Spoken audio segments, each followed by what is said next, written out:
Hee hee. You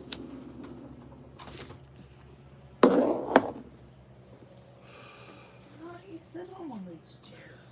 Dad picked him up and put him on one, and he did, but he won't jump up on it.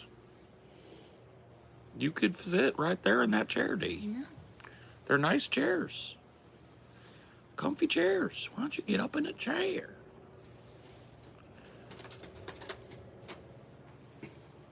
I'll do a lap. Do a lap. Dad had to move him from the lap over to that chair, and once he got over there, it was like he just discovered fire. He was like, "Oh, Hop over here. go down to a chair." Oh.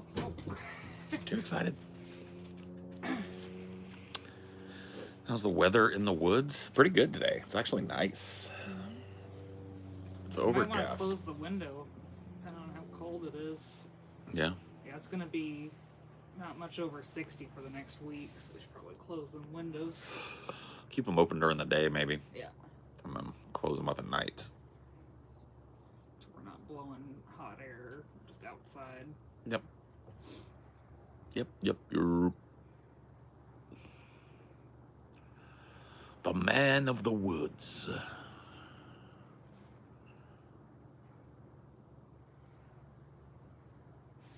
Salty Summer Ranch.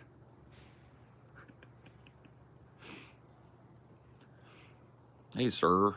Hey. Sir is inside. That's my dad's name. When you running for local government?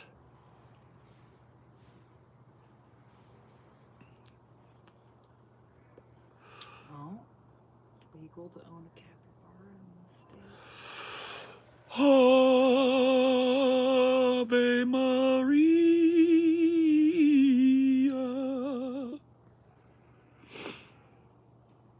Your dad's still visiting? Yeah, he goes back today. We're taking him to the airport in about an hour and a half to head on home. 10 days with Dad. It's very cool. I don't think I've talked as much as I've talked in the last... Thank goodness I quit smoking, because I think I'd be hurting, man.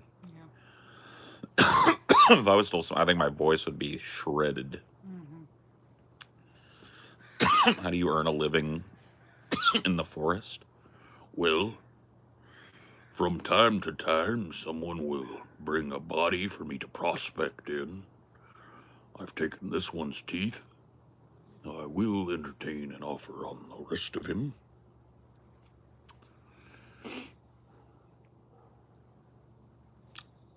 Yo, bro. How's your day going? Yeah, you know, it's going, you know. It's a day.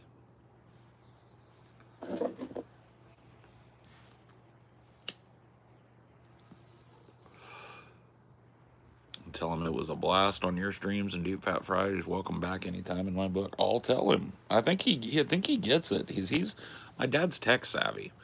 So he's reading the comments and he was telling me like some of the stuff that was being said in the live feed. He's in there, he's watching that stuff now. I made a fan out of my dad. He only had to come stay here for 10 days. So I guess that's the way we grow. Is I invite one fan at a time to come stay with me for 10 days. And by the time they leave, they're a fan, man.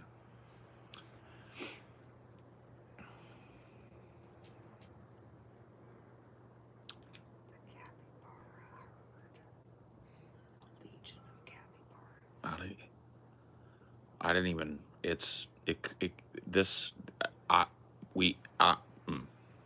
that's all I got to say. The dream is real. The dream is becoming a reality.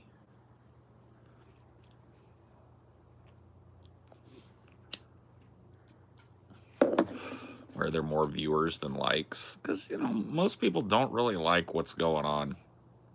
They just don't interact. They don't care. Hit a button occasionally. They don't give a shit. They don't give a shit about the poor salty bastard that lives out in the woods that relies on that engagement. They don't care. They're here for their free entertainment. They're bored, they're salty, they're angry at the world, and they want to see this fat bastard suffer. That's why they're here. Mean though it may be. Mean though it may be. And all I want to do is bring joy to the world. I want to reach out there and say, like, hey, you, hee hee hee hee hee.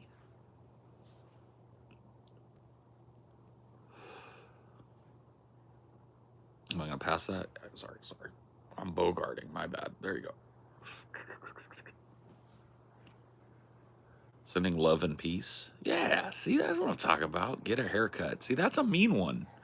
Like, are you my angry uncle that passed away 10 years ago? My Uncle Dean? Are you my mad uncle? Because he hated me having long hair, having the beard. He was always telling me to pull up my drawers or they would fall down. Yeah. I never did pull up my drawers, and I never did get that haircut. Take a bong rip? I'd rather not, friend. I would very much rather not do that. That's okay.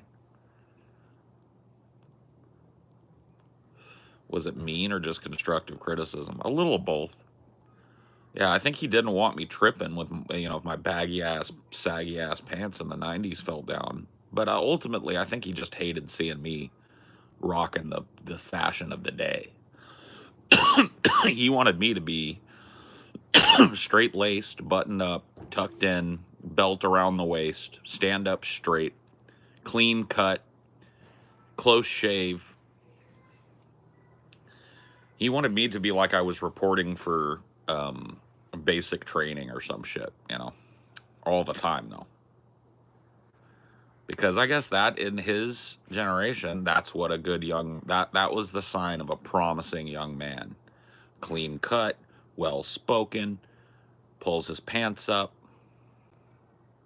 He wanted you to be a dork. Yes. Yeah, he wanted me to be a nerd. Military type. Yes. Military type. My Uncle Dean was actually a sheriff for a long time. The sheriff of the town I grew up in. And so, yeah, you had all of that heavy sheriff energy coming at you. Heavy ex-military energy coming at you. Yeah, you definitely get women. I do. Yeah. I mean, never had a problem with it. See that? I'm a married man. I'm off the market, bitch.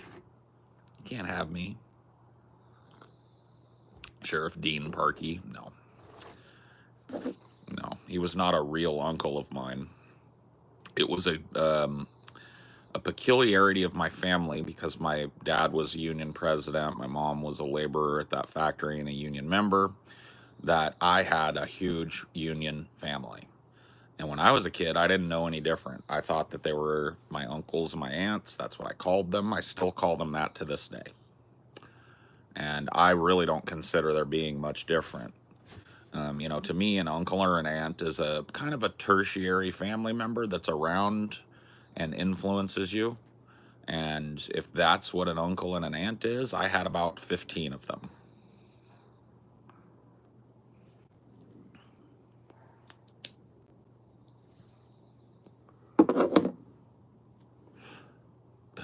UFO story. Okay.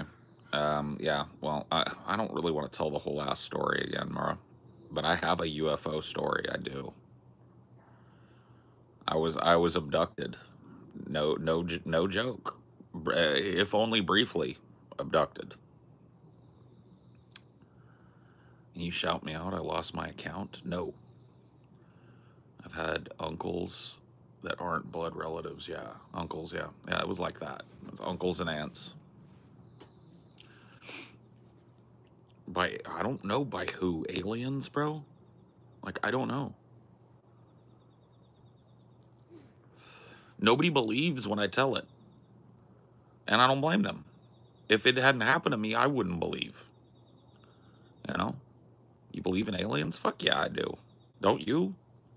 I think the fairy tale is that we're alone in this vast universe. That's the fairy tale. Aliens are real, baby. Just a matter of have they come visited us? You know, can they get to the Earth? Do they know about us?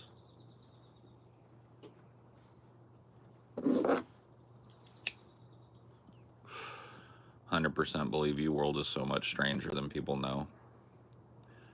I agree with that. I don't know if I believe in all the stuff that people believe in, right? I'm not a religious guy, or at least not in terms of believing in a deity. I don't really believe in like cryptids all that much. I don't think there's an actual plesiosaur living in Loch Ness. I doubt that there is a significant number, even one Bigfoot out there anywhere, you know. But aliens, I do believe in. Partially because it just mathematically makes sense, and partially because I can't explain the experience I had in any other way.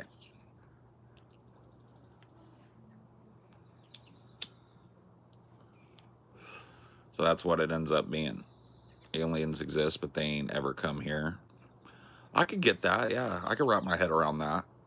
It just leaves me in a lurch, right? And once again, like, I'm not trying to convince people that aliens are real and shit, but what happened to me, bro. I've told the story. I can't explain it in any other logical way. I mean, I've thought about it, man. I've really racked my brain. Could it have been our parents messing with us in some way? Is it like, it's just no. They would have had to been so elaborate, so crazy, and all of it was done outside of their purview. They didn't know what we were doing, and so it's very hard for me to. All right, I'll give you the story. My friend and I, at one point in my life, my parents had gotten divorced, and I was living in a camper on a friend's piece of property. And it was my best friend. And we would sit in my camper and look at the night sky at night when everybody else was asleep. I was out in the country. And one night, we were looking at the sky and we saw these blue lights that were moving in geometrically precise ways, super fast, and they were hanging and they would pause, right? And so we were all jazzed up, like, oh man, those might be UFOs or something. So we were going to camp out the next night. So the next night we got a big blanket. My friend's property had this long sloping hill, and down at the bottom of it, there was a pond. We went and got our camping stuff. We got a big blanket, 2 sleeping bags, a radio, a little food, snacks, and a couple of sodas, right? And we were sitting out there, and our intent was to sit out there and try and spot another UFO. Dude, early model drones. This was in the 80s, bro. There was no drones, okay? This would have been like 1988 or 89-ish, somewhere around there, 87. Anyway, we were out there, and the idea was we wanted to see some UFOs. We were going to try and spot UFOs again. We set up our camp up on the top of the hill next to his house, right? So his house sat on the top of a hill, and then the hill sloped down, and there was a pond at the bottom. We set up our sleeping bags and the blanket on the slope of that hill, right? But towards the top, all the way at the top. And we stayed up and stayed up. We didn't see shit. We fell asleep. Both of us woke up at the same time. I don't know how many hours later. It was the dead of night, middle of the night, wee hours of the morning. I woke up and I was so confused because I looked around and everything was where I left it. Like we had a radio out there that we were listening to music on. We had a Coke sitting there, some toy thing that I brought, the blanket. I was on the blanket. I was in the sleeping bag. But we were at the bottom of the hill, bro. We were at the bottom of the hill. Everything, all of us, the blanket, the sleeping bags, the Cokes, the empty cans that we had already drank, you know what I mean? The little thing of food that we brought, the bag of chips that we brought, everything was right where we left it when we passed out. But we were all the way at the bottom of the hill, probably like 150 feet, maybe 200 feet from where. No, man, I was 8. So no drugs, no alcohol. sober, right? I was 8.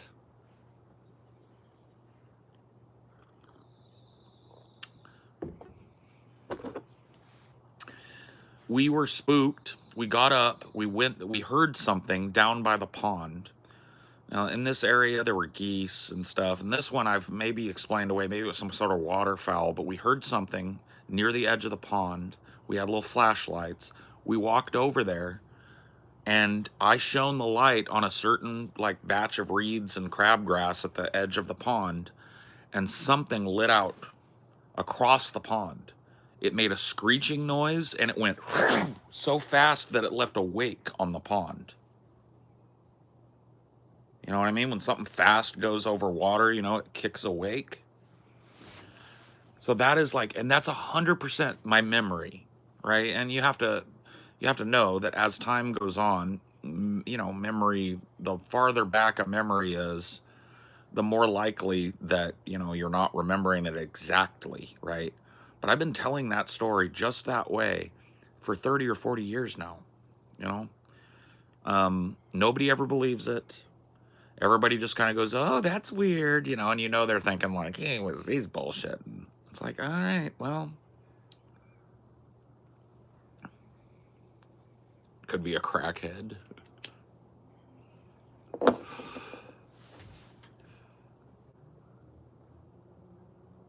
Oh, I'll check out the ball lightning, yeah. I saw lights moving in that way myself, but no encounter. My mother claims that in Chicago growing up, time stopped and she was visited. Yeah. I've, you know, it's one of those things, man. The only, like, I cannot, so like think about it, all right? Think about you're laying on a big blanket, a big comforter on the grass at the top of a hill. You've got all this crap around you. Your parents don't know because it's like a summer camp out thing. We weren't like, we're going to go see aliens. So it's not like they knew to fuck with us. So it's like, what would they have had to do? Grab that blanket and slowly pull it down the hill 200 feet or more to the very edge of the pond without waking us up? That's never going to happen. You're going to be like bumping down the hill and shit. It wouldn't have happened. It was a pretty steep hill. So it's like the only way that I can think of that being reasonable is that we were taken up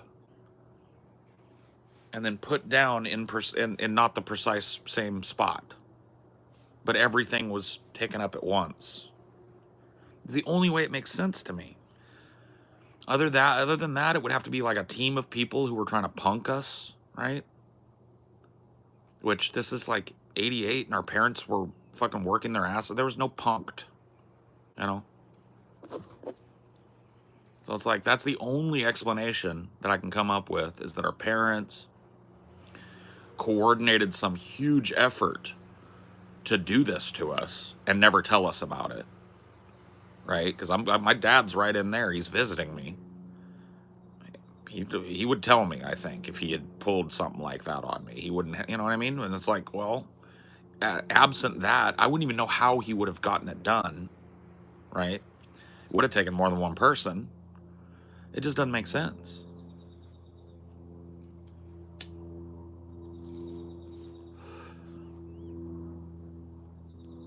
You're just super high and found a bug or something and moved, then just forgot. We weren't high at all. I was 8. I didn't stop smoking pot until I was like 12, 13-ish. This was years before I was going to be toe up and hallucinate something. I was 8, dude. I was still into the Ninja Turtles, man. Like, that was my drug, was Saturday morning cartoons and sugary cereal. You know? Like, I wasn't exactly a street wise kid in that way.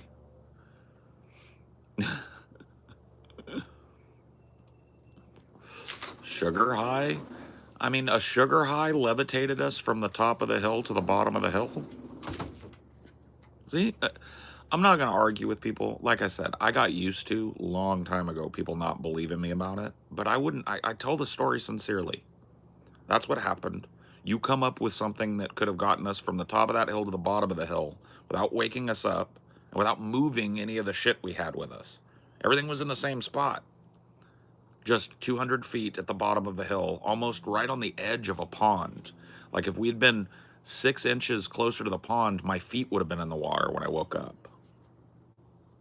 So it's like somebody deliberately moved our blanket, our sleeping bags, and our cokes and everything that we had out there, or flashlights, moved it deliberately 200 feet from the top of a hill to the bottom of a hill and moved it right to the edge of the pond so that nothing would get wet. But 1 more inch and the blanket would have been wet. 3 or 4 more, like I said, my feet would have been wet. So that's what happened. In my mind, that would have taken 3 or 4 parents to grab one corner of the blanket and lift, use the tension to slowly carry us down. And even then, it just doesn't make sense. Can you mute it for a second? Yep.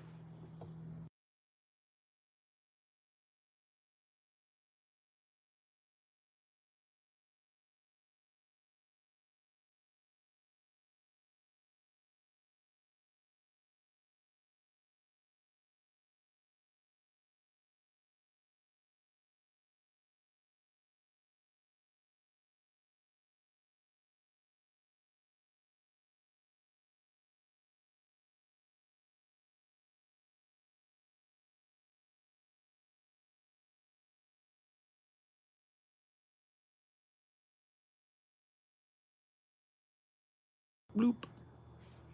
Turn the retouch off, man. That's so gross. It makes me look like a doll. Yeah, I had to mute it. I muted it. Redacted.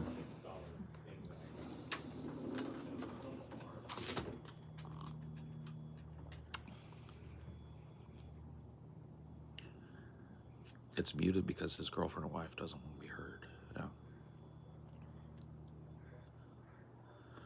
Bro, I didn't see any aliens. And so it's like, I don't have any insight on that.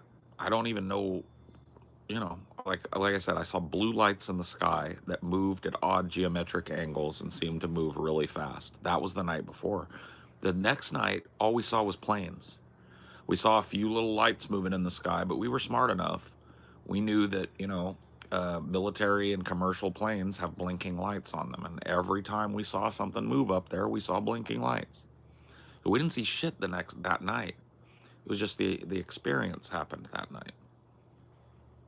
Oh. Oh. So the kids you were with, there was one kid. There was only one kid that I was with. And yes, that kid tells the same story I do. The same thing happened to both of us. Yes.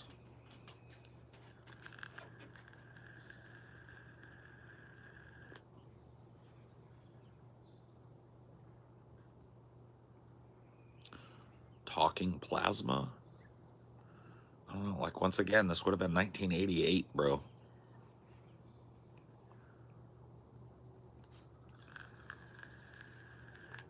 What is an odd geometric angle? Like moving fast across the sky and then all of a sudden doing like an isosceles triangle in the sky. Right? Or moving in what seems like a steady arc and then all of a sudden changing direction in an odd angle. Right? And never losing speed. Never changing speed from what we could tell.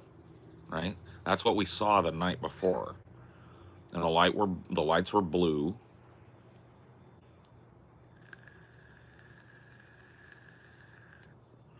Any other UFO or generally unexplainable experience like that? Not in my life, no. That's the only one. I mean, that's the only thing that I could tell you that I would ever attribute to something supernatural, right? Never seen a ghost, never had a run-in with the boogeyman, ghoulies and ghosties and long-leggedy beasties I have not seen. But I did have that happen to me.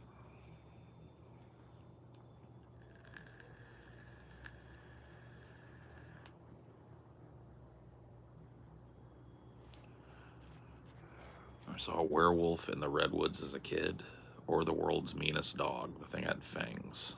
I've Never seen since. Oh, let's see.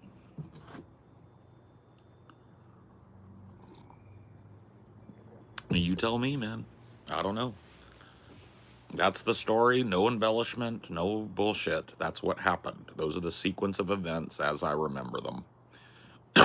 Now, I'm a 45-year-old lifelong pothead, so my memory may not be super great. But once again, one of the ways I preserve that is I have told that story probably 150 times in my life, and I tell it exactly the same way every time, because that's the way it happened.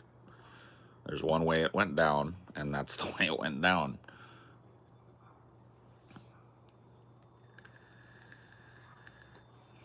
Yeah, TJ and Chelsea messed with me in this creepy New Orleans walk-up that we all rented, and had me worked up about it. But ultimately, like, there was nothing that was happening there was inexplicable. It was just weird and didn't make sense for a human being to do it.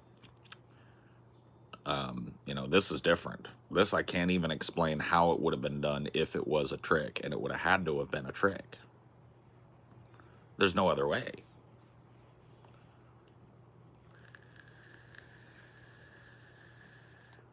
Can I retell the story? No. I'm a 49-year-old pothead. Well, cool. Then simpatico, friend. You know what I'm talking about. You know what memory does when you start getting into your middle age, you know what I mean? It's like it gets harder to snatch those real clear memories. But I still have a clear memory of this. One of those things, you know? Do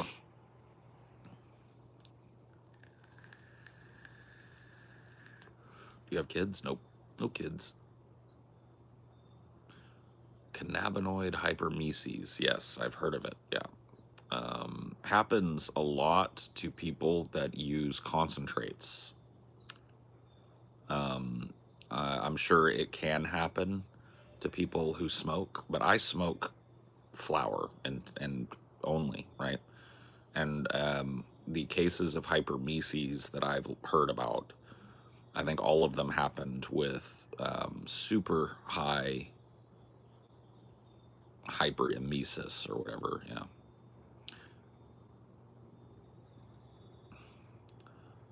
I'm 32 and a pothead, but still feel like the memory of my past is almost photogenic. Oh, well, that's cool. Mine is not. I'll be honest with you, you know.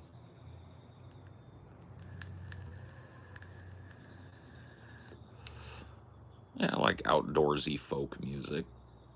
Nothing wrong with that. What's your job? You're looking at it, kid. I'm a podcaster. I've been a podcaster for about 10 years. It'll be a full decade in around December of this year.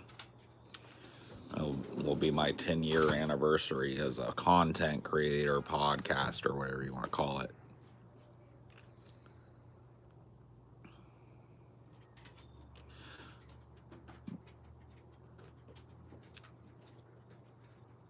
Are you a podcaster or a podcaster? Maybe a little both, man.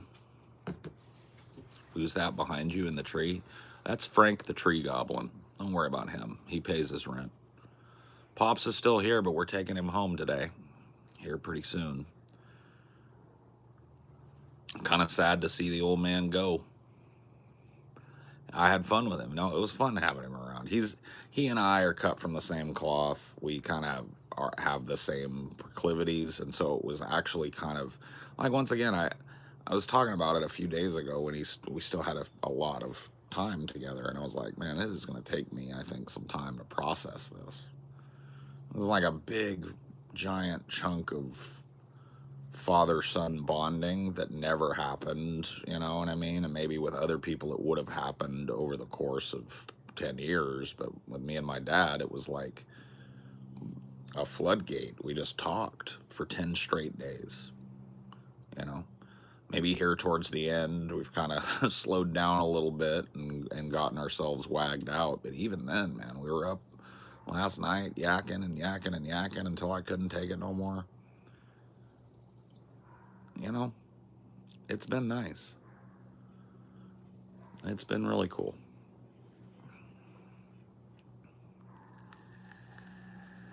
He seemed nice, but some of his takes were a bit, well, yeah, yeah, no, I know what you mean, Nugs. Obviously, I'm not asking everybody to love every word that came out of my pop's mouth. I certainly didn't. But I love the old man, and he loves me. And I really don't care that much. Love is more important to me than having my opinions parroted back at me. You know what I mean? And he wouldn't really be who he is if he wasn't who he is. I wouldn't change a thing about him, other than maybe hanging around my lefty ass will soften up some of his perceptions on some things. Um, I know that I'll say that it certainly works both ways, right? So I'm willing if he is, and I'm fine with it if he sticks to his guns. That's his choice.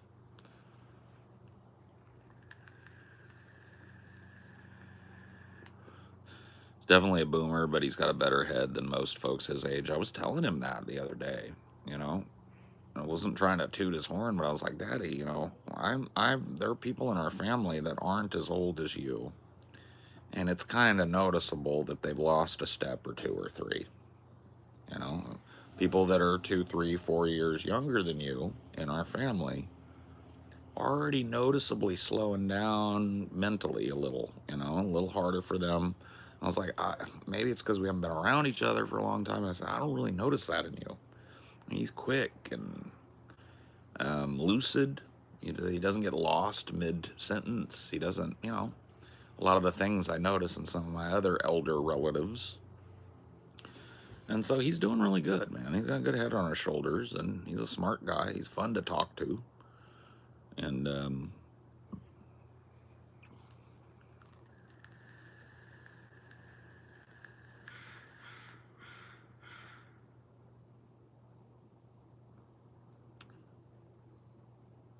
don't care for recognition. I just want to know. Oh, dude, yeah. I'm sorry. Yeah, I see now that you. Here, let me make sure that I read your dono. My bad, buddy. Yeah, I see it there. Yeah, $3. Thank you. Yeah, I got it. I appreciate that. Must have flown by when I was yakking and not looking.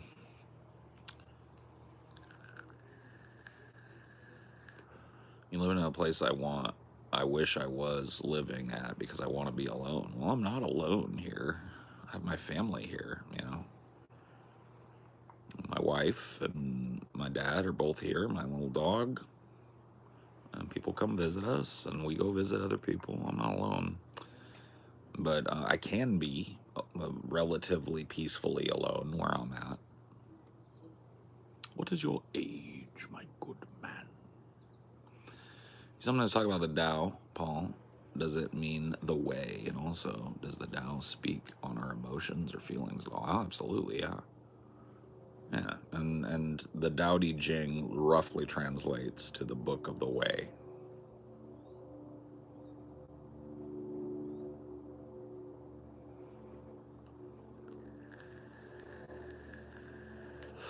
Weird question, but is your dad a hugger? He's not as much of a hugger as I am, but yeah, when we see each other, we'll hug. When I take him to the airport, we'll hug. He's not a constant hugger, but yes, he's a hugger. I'm a little huggier, I think, of a person.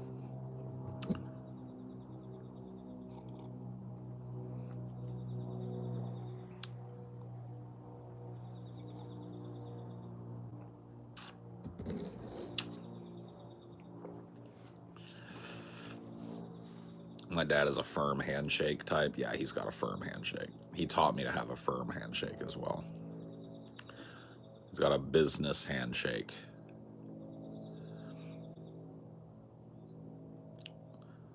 I believe I've met multiple sociopaths in my life. Sociopaths are not movie sociopaths.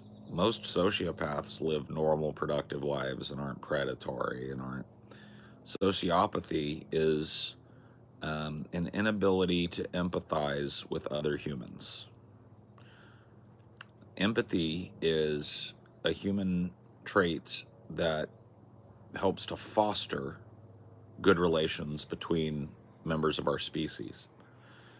And it is utterly possible to live by observation, right? And so most people who would be diagnosed as sociopathic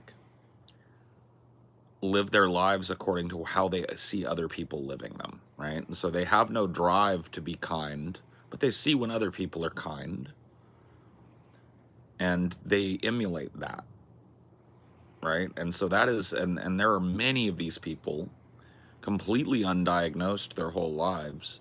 You probably, if you go out into the city today and walk around a commercial district, you'll probably bump into, 100 sociopaths. They're relatively common amongst human beings, and they're not murderers, killers, and rapists. Now, some of them are, a very small percentage of them. But sociopathy is not psychopathy. Sociopaths live relatively normal lives most of the time.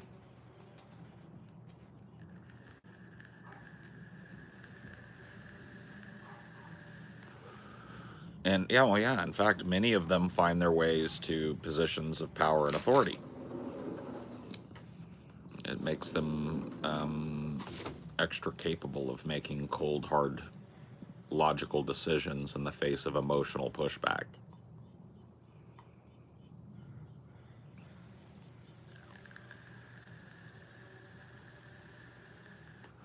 %40 of incarcerated men meet the diagnostic criteria for ASPD. Yeah. You still think there's serial killers out there? I feel like they'd be caught quick with today's tech. Yeah, I feel like that there are. I feel like that there, in fact, if you read about it, at any given time, statistically speaking, there are, in the United States, somewhere between 3 and 5 active serial killers. Now, active can mean a lot of different things. Serial killers have different methods, and it's hypothesized that a lot of the active serial murderers in the United States right now, most of them, or maybe all of them, have long distances between their kills, and they kill and hunt in different places, right? And so there are, who knows how many murders on the books that are unsolved and cold, right? Among those murders are some serial kills, right? And the pattern has not been identified yet. But yeah, that is what I have read, is that at any given year, there are 3 to 5 serial murderers active in the United States. So,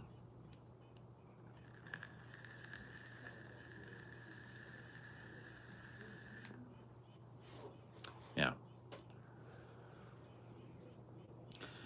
And many of them just never get caught. I mean, I think a lot of us assume that it's easy to catch these guys, but the ones that we have caught have had patterns of offense that allowed themselves to be caught. They hunted in their own community, and a profile was able to be built on them that eventually led investigators to their doorstep.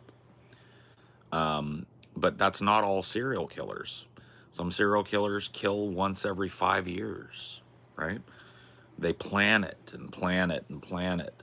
And then they take a completely anonymous road trip somewhere, kill somebody, dump them in a very obscure place where maybe they're not found for another year or two, right? Pick up a drifter, pick up somebody that doesn't have family, dump them out in the woods, and somebody comes on a pile of bones, and that goes in the cold case file, right? But it was the serial killer's murder for that cycle, right? So,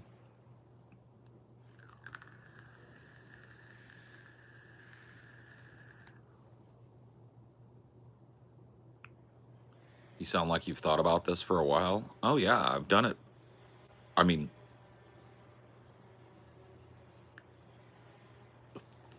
but thought about it. But, like from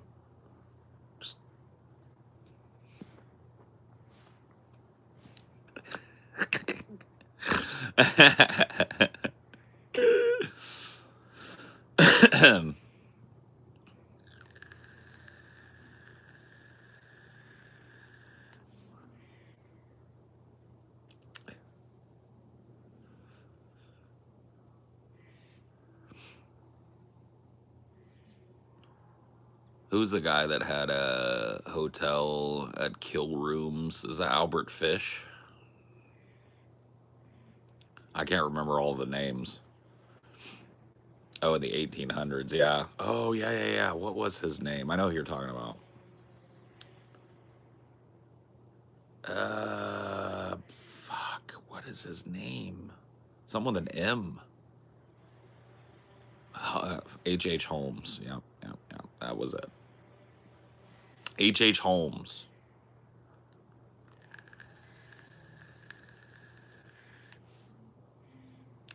That's a good act. Say that you did it to be funny, but you know. Shh. You better shut up or I'll put you on the list, boy. I mean, haha.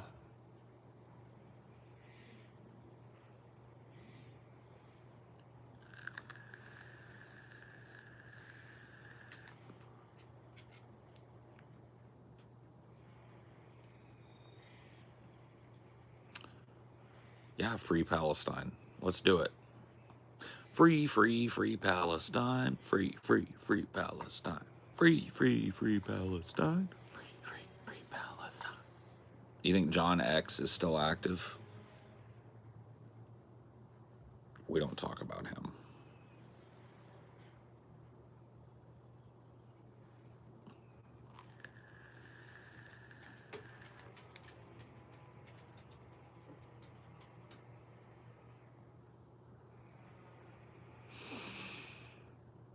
Wow. I'm out of here. Get out of my face.